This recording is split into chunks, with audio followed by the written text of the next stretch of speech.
सास बहू का रिश्ता। निधि और उसकी सास के बीच हमेशा किसी न किसी बात पर अनबन छिड़ी ही रहती है, जिसके चलते दोनों कभी एक दूसरे को समझने और प्यार करने की कोशिश तक नहीं करती। अरे मेरे तो भाग ही फुट गए जो ऐसी बहू मिली। हाय, मेरी तो जिंदगी बर्बाद हो गई। भगवान, या तो अच्छी सास दे देता या फिर गूंगी।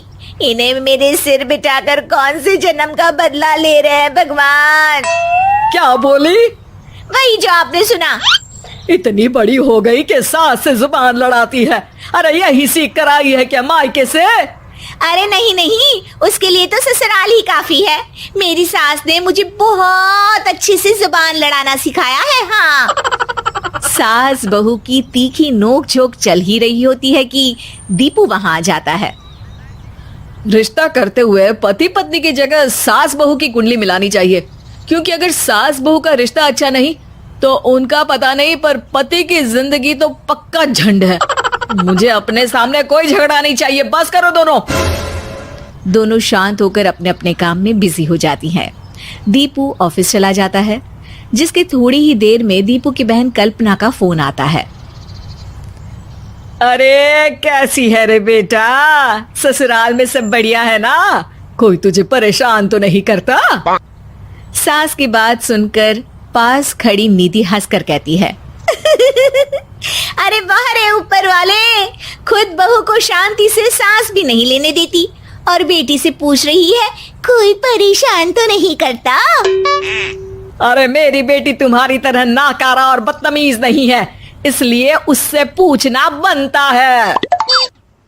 तो उनकी सास भी आपकी तरह नहीं होगी, इसीलिए उन्होंने कुछ बोला नहीं। और इसी के साथ एक बार फिर दोनों सास बहू के बीच तानों का युद्ध शुरू हो जाता है। फिर कल्पना कुछ देर तक तो फोन पर सुनती रहती है, पर जब दोनों चुप होने का नाम तक नहीं लेती तो वो चिल्लाते हुए बीच में बोलती है, अरे बस करो, यह फोन कान पर लगाए जब मुझसे आप दोनों की बातें सुनी नहीं जा रही तो मेरा बेचारा भाई न जाने किस हाल में होगा। अरे ये सब तेरी भाभी की वजह से है बेटा। तो माँ, आप भी कुछ कम नहीं है। आप दोनों को ही अपना रिश्ता सुधारने की जरूरत है। मैं एक बाबा को जानती हूँ जो रिश्ते सुधारने में एक्सपर्ट हैं। आप दोनों उनके पास जाइए। ना जी ना, मैं ऐसे ढोंगी बाबा में नहीं मानती। देखा, कहा था ना। अरे ये तो हमारे घर में शांति चाहती ही नहीं है। भाभी, एक बार ट्राई करके तो देख लो। इस पर निधि मान जाती है और अगले ही दिन दीपू के ऑफिस जाने के बाद दोनों बाबा के पास पहुंच जाती हैं। सास बहू के बीच रिश्ता कुछ ज्यादा खास नहीं है। हर समय तू मैं चलती रहती है। हाँ जी हाँ, बिल्कुल सही। आप तो बहुत ज्ञानी है बाबा जी।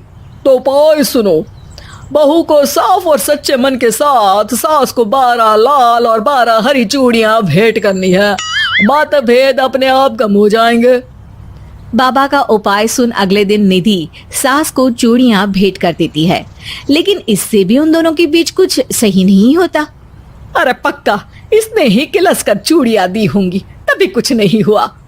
दोनों दोबारा बाबा के पास जाती हैं। कुछ नहीं होता। तो दूसरा उपाय सुनो। सुबह सूरज निकलने से पहले ही घर की सफाई कर सारा कूड़ा घर से बाहर कर ठंडे पानी से स्नान करना है। इससे दोनों के बीच रिश्ते अच्छे हो जाएंगे। अरे इतनी जल्दी मम्मी जी ही उठ सकती हैं? ये आपको ही करना पड़ेगा। मैं अकेली तो लड़ाइयाँ नहीं करती ना। बाबा का उपाय मानते हुए अगली सुबह से सास जल्दी उठ सूरज निकलने से पहले घर की सफाई कर ठंडे पानी से नहाने लगती है। ये सब कुछ दिन तक चलता है, जिससे अभी भी दोनों के रिश्ते तो नहीं सुधरते, पर सास की तबीयत खराब होने लगती है। अब लगता है आपने मन से काम नहीं किया होगा, तभी तो रिश्ता वैसा का वैसा पड़ा है और तबीयत खराब हो गई। अरे सही कहती थी तुम, कल मुहा ढोंगी बाबा। देर आए पर दुरुस्त आए। चलो आराम करो अब निधि बाकी काम छोड़ सास की सेवा करने लगती है। अपनी पत्नी और माँ में ऐसा बदलाव देख दीपू बिल्कुल हैरान रह जाता है। अरे कहीं बाबा ने कोई जादू टोना तो नहीं कर दिया? मेरी माँ और पत्नी इतना घुल मिल कर तो नहीं रहती। ओहो सरकज़म। बस बस अब जाओ और अपना काम खुद कर लो, मुझे मम्मी जी का ख्याल रखना है। निधि की बात सुन हैरान दीपू बस उन्हें देखता रह जाता है और निधि सास का ध्यान रखने में लगी रहती है।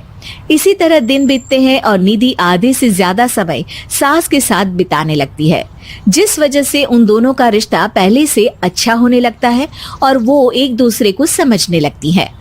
बहू, मैं सोचती हूँ एक बार उसे ढोंगी बाबा के पास जाना चाहिए, उसे सबक सिखाने के लिए। अरे पर मम्मी जी, उसकी क्या जरूरत है, हमारे घर में सब ठीक है, फिर वो कुछ भी करे, हमें उससे क्या। दोनों के बीच ये बात हो ही रही होती है कि तभी बाबा कल्पना के साथ उनके घर आ जाते हैं। माँ, बाबा आप दोनों से मिलना चाहते थे, इसलिए मैं उन्हें यहाँ ले आई। अरे पर हमें इस ढोंगी बाबा से नहीं मिलना। हाँ, मेरी बहू बिल्कुल सही कह रही है। जो कुछ समय पहले एक दूसरे को मारने को चलती थी, आज एक ही लय में बात कर रही है। आपको अपने रिश्ते के लिए किसी बाबा के नहीं, अपने आप की जरूरत होती है। रिश्ता सुधारने के लिए जरूरी है कि सास बहू को अपनी बेटी और बहू सास को अपनी माँ जैसा समझे और प्यार दे। उपाय तो बस एक तरीका है लोगों को समझाने का कि असली उपाय उनके पास ही है, आपको बस उन्हें समझना है।